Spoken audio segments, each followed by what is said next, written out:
Hello, আসসালামু আলাইকুম। ঘুরি লার্নিং এর পক্ষ থেকে আপনাদের সকলকে জানাই আন্তরিক শুভেচ্ছা এবং অভিনন্দন। আপনারা এখন যে কোর্সটি করতে যাচ্ছেন সেই কোর্সটির নাম হচ্ছে business card and banner design. So বুঝতেই পারছেন আমাদের এই কোর্সে আমরা আপনাদের শেখাবো কিভাবে একটি প্রফেশনাল বিজনেস কার্ড এবং বিজনেস ব্যানার ডিজাইন করতে হয়। সো আমাদের এই কোর্সটিকে আমি টোটাল 18টি ক্লাসে বিভক্ত করেছি। 18টি ক্লাসের মধ্যে আমাদের বিজনেস কার্ড আছে, আমাদের ব্যানার ডিজাইন আছে, আমাদের মার্কেট প্লেস ফাইবার নিয়ে কাজ করানো আছে। দেন আমরা এখানে অ্যাডোবি ইলাস্ট্রেটরের বেসিক টু অ্যাডভান্স যতগুলো টুলসের প্রয়োজন হয় সেগুলো দেখিয়েছি। তো চলুন আর কথা না বাড়িয়ে আমরা সরাসরি ক্লাসে চলে যাই। আপনি যখন অ্যাডোবি ইলাস্ট্রেটর সিসি 2020টা ওপেন করবেন, আমি সিসি 2020টা দেখাচ্ছি আপনাদের, তখন ইন্টারফেসটা দেখতে অনেকটা এরকম হবে। তো আমরা প্রথমে একটা নিউ ডকুমেন্ট সেট আপ করবো। তো আমরা এখানে ফাইলে আসবো, ফাইল থেকে নিউ, শর্টকাট কি হচ্ছে Ctrl+N। আপনি এখানে কিছু টেমপ্লেট পেয়ে যাবেন, যার মধ্যে রিসেন্ট মানে হচ্ছে আপনি সর্বশেষ যে কাজগুলো করছিলেন, যে টেমপ্লেট দিয়ে যে কাজগুলো করছেন সেগুলো দেখতে পারবেন। Then save, mobile, web, print, film and video, art and illustration. তো প্রত্যেকটার জন্য কিছু কিছু টেমপ্লেট এখানে দেওয়া আছে। সো আমি রিসেন্ট থেকেই আমার টেমপ্লেটটা নিই। আমি এখান থেকে A4 সাইজের একটা পেজ নিচ্ছি।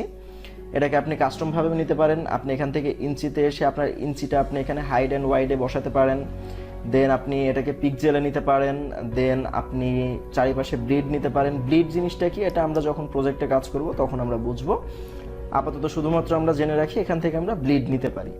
ওকে, দেন আমরা আমাদের আর্টবোর্ডটাকে হরিজেন্টালি ভার্টিক্যালি দুইভাবে নিতে পারি। দেন আমরা একটু মোড সেটিংয়ে যদি যাই, তখন আমরা এখান থেকে সিএমওয়াইকে মোড পাবো এবং হচ্ছে আরজিবি মোড পাবো। তো সিএমওয়াইকে মোডটা বলতে আপনার যেটাকে আমরা প্রিন্ট করি, প্রিন্ট আইটেম, সেগুলোকে আমরা সিএমওয়াইকেতে করি, এবং যেগুলো ওয়েবসাইটের জন্য ডিজাইন করা হয়, যেমন হচ্ছে আপনার ওয়েব ব্যানার, ওয়েব টেমপ্লেট, এগুলোকে আরজিবিতে করা হয়। তো এখন অনেক প্রিন্টেবল ফাইলকেও আরজিবিতে করা হয়, যেমন টি শার্টটা আমরা সবসময় আরজিবিতে ডিজাইন করে থাকি।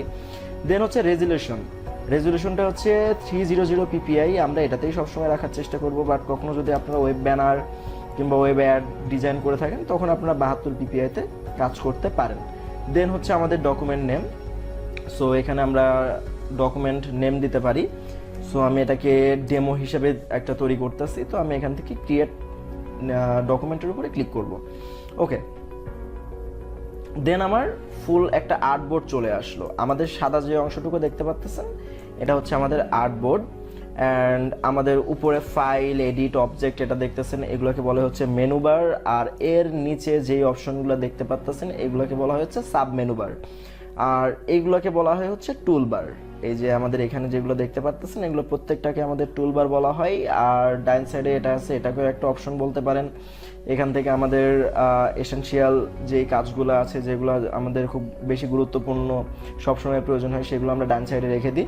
যেমন আমি এখানে পাথফাইন্ডার রেখেছি, ক্যারেক্টার রেখেছি, দেন হচ্ছে আপনার ইমেজ টেস্ট রেখেছি, তারপরে আপনার সোয়াচেস রেখেছি। সো জাস্ট এইগুলো হচ্ছে আমাদের বর্তমান ইন্টারফেসের অবস্থা। দেন আমরা ভিতরে যখন আরও কাজ করব তখন আরও বিস্তারিত দেখব। দেন হচ্ছে আমাদের রেক্ট্যাঙ্গুলার টুল। তো আমাদের রেক্ট্যাঙ্গুলার টুলে আমরা চলে আসি সরাসরি, দিস ইজ রেক্ট্যাঙ্গুলার টুল। তো আমরা রেক্ট্যাঙ্গুলার টুলটা যখন নিব, এখানে দেখেন দুইটা কালার দেওয়া আছে, এটা হচ্ছে ফিল কালার, একটা হচ্ছে স্ট্রোক কালার। ফিল কালারটা হচ্ছে আপনার, আমি একটা রেক্ট্যাঙ্গুলার টানি, এই যে আমি একটা রেক্ট্যাঙ্গুলার নিলাম। দেখেন আমি একটু এটাকে সিলেক্ট করে নিই, এই যে একটু জুম করে আপনাদের বোঝার স্বার্থে, এই যে আমাদের উপরে যে সাদা কালারটা দেখতেছেন এটা হচ্ছে আমাদের ফিল কালার। আর পিছনে দেখেন হালকা একটা ব্ল্যাক দেখা যাচ্ছে, এটা হচ্ছে আমাদের স্ট্রোক কালার। আমি যদি এটাকে আর একটু ভালোভাবে বোঝার চেষ্টা করি, তাহলে আমি স্ট্রোকটাকে যদি 14তে দিই আর জুমটা হালকা আউট করি, দেন দেখেন এটা হচ্ছে আমাদের স্ট্রোক কালার। সো আমাদের উপরেরটা হচ্ছে ফিল কালার এবং আমাদের চারিপাশে যেটা দেখতেছেন এটা হচ্ছে স্ট্রোক কালার। তো আমি যদি মনে করি আমি এখানে স্ট্রোকটা রাখবো না, তাহলে আমি যে এখানে আছে এখান থেকে আমি স্ট্রোকটাকে নান করে দিতে পারি। দেন আমি এটাকে এডিট থেকে একটু আনডু করি, এই যে আনডু, Ctrl+Z। আমি এটাকে এই যে এখান থেকে আমি ধরে এটাকে নান করে দিতে পারি। সো এটাকে আমরা বিভিন্নভাবে করতে পারি, আবার সোয়াসেস থেকে করতে পারি। This is swatches panel.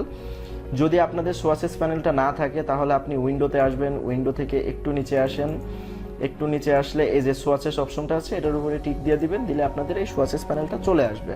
তো সোয়াসেস প্যানেলটা কেন আসবে, সোয়াসেস প্যানেলের কাজ কি, এটা আমরা আস্তে আস্তে দেখানোর চেষ্টা করছি। সো আমরা একটা ফার্স্টে রেক্ট্যাঙ্গুলার নিলাম।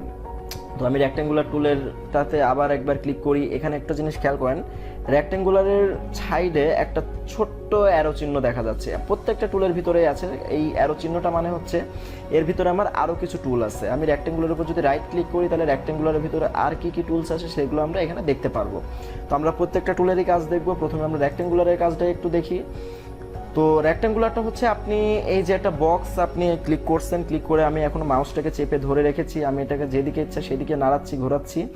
সো এটাকে আমরা এভাবে একটা রেক্ট্যাঙ্গুলার নিতে পারি। দেন হচ্ছে আমরা যদি মনে করি শুধুমাত্র একটা স্কোয়ার শেপ নিব তাও নিতে পারি। আমরা এই যেরকম একটা টান দিচ্ছি, এখন আমি শিপটা চেপে ধরবো, যখন শিপটা চেপে ধরবো তখন এটা শুধুমাত্র একটা স্কোয়ার শেপ আকারেই আসবে।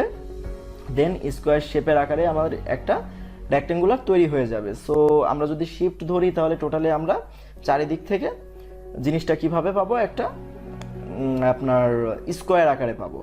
সো এই হচ্ছে একটা বিষয়। দেন এখন যদি আমি মনে করি যে আমি এটাকে 2 ইঞ্চি বাই 2 ইঞ্চি একটা বক্স নিব, এটাও নিতে পারি। এটাকে যে আমি এখানে আপনার রেক্ট্যাঙ্গুলার টুলটা সিলেক্ট অবস্থায় আমি ফাঁকা জায়গাতে একটা ক্লিক দিলাম, দিয়ে এখানে আমার একটা বক্স চলে আসলো। বক্সের উপরে আমি 2 বাই 2 লিখে যদি আমি ওকেতে ক্লিক করি, এই যে একটা বক্স এসেছে, এটা হচ্ছে আমাদের ফুল 2 ইঞ্চি বাই 2 ইঞ্চি বক্স। এখানে মানে কোনো কমও নাই, কোনো বেশিও নাই, কারণ সফটওয়্যার কখনো ভুল করে না। সো এই হচ্ছে আমাদের রেক্ট্যাঙ্গুলার ছিল। রেক্ট্যাঙ্গুলার টুলটা আমরা এখান থেকে নিলাম। এখন আমরা রেক্ট্যাঙ্গুলারের কালারটা কিভাবে পরিবর্তন করব? আমরা কালারটাকে 3 ভাবে পরিবর্তন করতে পারি। প্রাথমিকভাবে 3 ভাবে পরিবর্তন করতে পারি, আরও কিছু ওয়ে আছে। সো ফার্স্টে আমি ফিল কালারের উপর যদি ডাবল ক্লিক করি, দেন এখান থেকে আমি যে কোনো একটা কালার নিলাম, আমার কালার ফুল বক্সটা চলে আসলো, কালার পিকারটা চলে আসলো। আমরা এখান থেকে এই কালারটা নিয়ে এটার উপর ডাবল ক্লিক করলাম, দেখেন আমার অলরেডি একটা এই কালারটা আমি পেয়ে গেলাম। নাও আমি যদি সোয়াসেস থেকে যদি আমি ইয়েলোর উপরে ক্লিক করি, আমার এই কালারটা চলে আসবে। আবার সেমভাবে আমাদের সোয়াসেস একটা এখানে আছে, আমরা এখান থেকে যদি এই আপনার কোন কালারটা দিব, আমি যদি এই কালারটা সিলেক্ট করি তাহলে আমাদের এটা চলে আসলো। সো রেক্ট্যাঙ্গুলারকে কিভাবে আমরা কালার দিব সেটাও আমরা এখান থেকে শিখে গেলাম। সো এখন আমি টোটালটাকে কন্ট্রোল এ দিয়ে সিলেক্ট করব, কন্ট্রোল এ দিয়ে সিলেক্ট করে দেন আমি ডিলিটের উপর প্রেস করে সবগুলো ডিলিট করে দিলাম। সো আমাদের ফার্স্টে ছিল রেক্ট্যাঙ্গুলার টুল, সেকেন্ড হচ্ছে আমাদের রাউন্ডেড রেক্ট্যাঙ্গুলার টুল। রাউন্ডেড রেক্ট্যাঙ্গুলার টুলটা কীরকম আমরা যদি একটু দেখি, তাহলে দেখেন আমরা একটা বক্স নিলাম শিফট ধরে, ফুল একটা স্কোয়ার আকারের। সো আমাদের এই যে চারটা কর্নার দেখছেন, চারটা কর্নারটা কিছু পরিমাণ ঘোরানো অবস্থাতে আছে, একটু ভালো করে খেয়াল করেন, এটাকে রেডিয়াস বলা হয়। সো এই যে চারটা কর্নার ঘোরানো অবস্থাতে আছে, সো দিস ইজ রেডিয়াস। আর রেডিয়াসটাকে আমরা বাংলাতে আপনার রাউন্ড বলা হয়। সো এই কারণেই আমরা এটার নাম হচ্ছে রাউন্ডেড রেক্ট্যাঙ্গুলার টুল। সো তারপরে আমাদের আছে পলিগন টুল। পলিগন টুলের কাজটা কি, এই যে এরকম একটা শেপ তৈরি করা।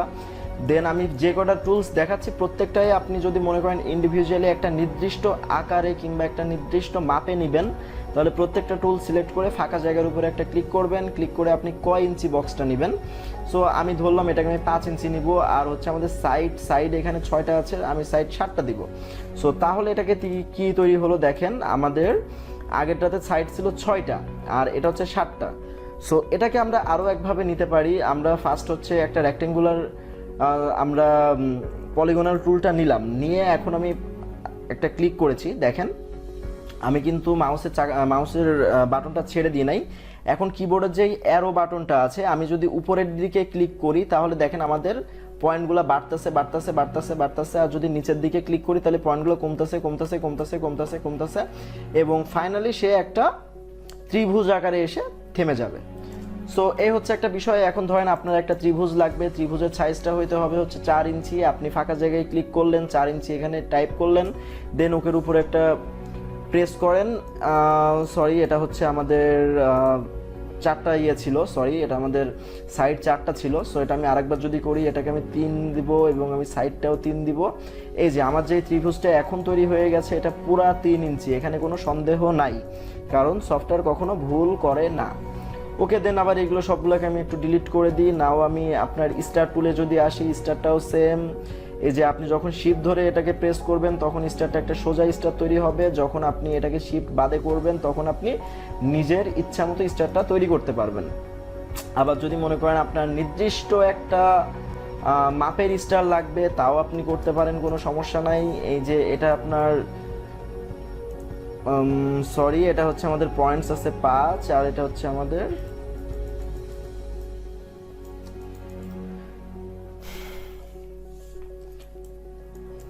সো এভাবে আমরা স্টার টুলসগুলো এখানে নিতে পারি, স্টার টুলসগুলো আমরা এখানে ব্যবহার করতে পারি। দেন আমাদের স্টার টুলসের আরও একটু কাজ আছে। দেন আমরা যেটা বললাম আপনার অ্যারো বাটনটা যদি আমি উপরের দিকে দিই, দেখেন আমার কর্নারগুলো আস্তে আস্তে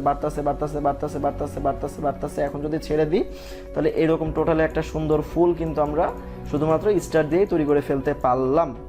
সো এই ছিল হচ্ছে আমাদের স্টার টুলস। দেন হচ্ছে আমরা যদি এখন ইলিপস টুলসে আসি, ইলিপস টুলের কাজটা হচ্ছে কি, ইলিপস টুলের কাজ হচ্ছে একটা আপনার শুধুমাত্র বৃত্ত তৈরি করা। বৃত্তটা হচ্ছে আমরা এইভাবে তৈরি করতে পারি, আমরা এটাকে চ্যাপ্টাভাবে নিতে পারি, আমরা এভাবে নিতে পারি, টোটালটা আমাদের নিজেদের ইচ্ছা মতো আমরা নিতে পারি। যদি আমরা শিফট ধরি তাহলে এটা টোটালি একটা নির্দিষ্ট মাপে আসবে, একটা স্কোয়ার শেপ হিসেবে আসবে। আপনার যদি মনে হয় যে নির্দিষ্ট একটা মাপটা লাগবে আপনার 5 ইঞ্চি বাই 5 ইঞ্চি একটা টোটাল একটা গোল আপনার লাগবে, ইলিপস টুল লাগবে, দেন আপনি এটাও তৈরি করতে পারেন, একটা বৃত্ত আপনি এখান থেকে তৈরি করে ফেলতে পারেন। সো এই ছিল হচ্ছে আমাদের মেন বিষয়। এখন হচ্ছে সিলেকশন টুলের কাজ শিখবো আমরা। তো এটা হচ্ছে আমাদের সিলেকশন টুলের কাজ। সিলেকশন টুলের কাজ হচ্ছে একটা অবজেক্টকে আমরা এক জায়গা থেকে ধরে আরেক জায়গাতে স্থানান্তর করতে পারি, নড়াতে পারি, চড়াতে পারি। ইভেন আমরা সিলেকশন টুল দিয়ে এই যে আমাদের এটাকে আমরা যদি শিফট ধরে এটাকে আমরা বড় করতে পারি, এটাকে আমরা ছোট করতে পারি, শিফট যদি না ধরি এটাকে আমরা নিজের ইচ্ছা মতো ছোট বড় করতে পারি। এইটা হচ্ছে আমাদের সিলেকশন টুলের কাজ। আর সবগুলো অবজেক্টকে আমরা একসাথে সিলেক্ট করে এক জায়গা থেকে আরেক জায়গাতে আমরা নড়াচড়া করাতে পারি। এটা হচ্ছে আমাদের সিলেকশন টুলের কাজ। এখন ডিরেক্ট সিলেকশনের কাজ যদি আপনাদের বোঝাতে হয় তাহলে তার জন্য আমার আরেকটা রেক্ট্যাঙ্গুলার টুল নিতে হবে। আমি একটা রেক্ট্যাঙ্গুলার টুল নিলাম। এখন সিলেকশন টুলটা দিয়ে আপনার ফুলটাকে একটু নিচের দিকে নামাইলাম, দেন রেক্ট্যাঙ্গুলারটাকে আমি আবার ধরলাম, ধরে এই যে আমাদের এটা হচ্ছে ডিরেক্ট সিলেকশন টুল। সো এটা যখন আমরা ক্লিক করতেছি তখন দেখেন আমাদের কি আসতেছে, আমাদের এই লম্বা বরাবর যেই লাইনটা দেখতেছেন এটাকে পাত বলা হয়। এটা একটা পাত, এটা একটা পাত, এটা একটা পাত, এটা একটা পাত। দেন আমাদের এই যে এই 4টা কর্নার দেখছেন এগুলোকে বলা হয় হচ্ছে অ্যাঙ্কর পয়েন্ট। আর এই যে গোল গোল ফুটা দেখতেছেন এইগুলোকে বলা হয় হচ্ছে আপনার রেডিয়াস কর্নার। আর মাঝখানে যেটা দেখতেছেন এটার নাম হচ্ছে সেন্টার। সো আমি যদি মনে করি আমি শুধুমাত্র একটা কর্নারকে একটু রেডিয়াস করব, তাহলে আমি ডিরেক্ট সিলেকশন টুল দিয়ে এটার উপর ডাবল ক্লিক করে এটাকে ধরে আমি এরকম একটা কর্নারকে রেডিয়াস করতে পারি। এখন আমি এটাকে বাদ দিয়ে দিলাম। আমি ধরেন মনে করলাম আমি কি করব, আমি একটু সিলেকশন টুলটা সিলেক্ট করলাম, আমি বক্সটাকে একটু ছোট করলাম, একটু সাইডে নিয়ে গেলাম।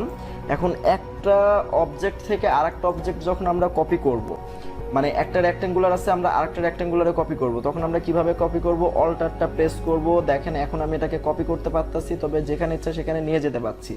বাট আমি যদি এখন শিফটটাকে চেপে ধরি তাহলে এটা শুধুমাত্র তার নির্দিষ্ট স্কেল অনুযায়ী সে আপনার এখানে কপি হবে। আপনি উপরে নিচে নিতে পারবেন না। যদি আপনি উপরে নিচে নিতে যান তাও একটা নির্দিষ্ট স্কেলেই হবে, তাছাড়া কিন্তু হবে না। সো আমি এটাকে আপনার এখানে একটা কপি দিলাম, এখানে একটা কপি দিলাম। সো আমি 3টা বক্স নিলাম, এই বক্সটাকে একটু এটার সাথে মিলাই দিই। এখন 3টাকে আমি 3টা কালার দিব। সো 3টাকে একটু 3টা কালার দিয়ে আমি এই যে আমি সোর্সেস থেকে কালার দিচ্ছি। নাও আমি ডিরেক্ট সিলেকশন টুলটাকে ধরলাম, ধরে আমি উপরের আমার এই যে ডিরেক্ট সিলেকশন টুল এই যে উপরে পাতটাকে আমি ধরবো। পাটটাকে এইভাবে টান দিবেন, একটা এইভাবে টান দিয়ে পাটটাকে ধরবেন, ধরে পাটটাকে আপনি এদিক দিয়ে একটু এদিকে নামাই দেন, আবার এই দিক থেকে পাটটা ধরেন, পাটটা ধরে আবার এই পাটটা এখানে আপনি জোড়া দিয়ে দেন। দেখেন খুব সুন্দর একটা বক্স তৈরি হয়ে গেল শুধুমাত্র একটা ডিরেক্ট সিলেকশন টুলের ব্যবহার থেকে। যদি আমাদের ডিরেক্ট সিলেকশন টুলটা না থাকতো তাহলে হয়তো এটা আমরা তৈরি করতে পারতাম, হয়তো পেন টুল কিংবা অন্যান্য টুল দিয়ে তৈরি করতে পারতাম, তবে সেটা আমাদের ক্ষেত্রে একটু কষ্টকর হয়ে যেত। সো এই হচ্ছে ডিরেক্ট সিলেকশন টুলের কাজ। আপনাকে যদি আরেকটু আমি কাজটা বোঝাতে যাই, ধরেন আমি আমার এই ইলিপস টুলটার উপর ডিরেক্ট সিলেকশন টুলটা নিলাম, নিয়ে আমি এই পাথ অ্যাঙ্করের উপর একটা ক্লিক করলাম, করে আমি ব্যাক স্পেস ক্লিক করলাম। দেখেন আমার অর্ধেকটা হারাই গেল, বাকি অর্ধেকটা যেটুকু আছে এটুকু আমরা খুব সুন্দরভাবে কিন্তু ডিরেক্ট সিলেকশন টুল দিয়ে একটা অ্যাঙ্কর পয়েন্টকে সিলেক্ট করে আমরা এটা বের করে আনতে পারলাম। সো এটা অনেক বড় একটা বিষয় এবং আমাদের কাজের ক্ষেত্রে ডিরেক্ট সিলেকশন টুল অনেক বেশি কাজে লাগে। তো এখন বিষয়টা হচ্ছে আমি আমাদের এই যে আপনারা দেখছেন আমি এটাকে জুম করে নিয়ে আসছি। জুমটা কিভাবে করতেছি, সো জুমটা আপনার বিভিন্ন ওয়েতে করা যায়। এখানে যে আমাদের জুম টুল আছে এটার উপর আমি যদি আপনার ক্লিক করি তাহলে আমার এই অবজেক্টটা জুম হচ্ছে, আবার যদি রাইট ক্লিক করে জুম আউট করি তাহলে আমার জুম আউট হবে। তবে আপনি যদি প্রফেশনালি কাজ করতে চান তাহলে আমি আপনাদের একটা শর্টকাট ওয়ে শিখাই দিয়ে, আপনি ফার্স্টে কন্ট্রোল প্রেস করবেন, দেন আপনার কিবোর্ডের স্পেস বাটনটা প্রেস করবেন, দেন আপনি আপনার মাউসের চাকাটা, আপনার মাউসের যে বাটনটা আছে এটাকে এরকম আপনি ক্লিক করে চেপে ধরে রাখেন, দেখেন এটাকে জুম হবে। আবার আপনি ক্লিক করে ধরে বাম দিকে আপনি নিয়ে যান, দেখেন এটা জুম আউট হবে। ডান দিকে নিলে জুম ইন হবে, বাম দিকে নিলে জুম আউট হবে। সো এই ছিল বিষয়, এই ছিল আজকের ক্লাসের আমাদের মূল বিষয়বস্তু। আমাদের সাথে থাকার জন্য সকলকে অসংখ্য ধন্যবাদ এবং আগামী ক্লাসটা দেখার জন্য আমন্ত্রণ রইল। ভালো থাকবেন সবাই।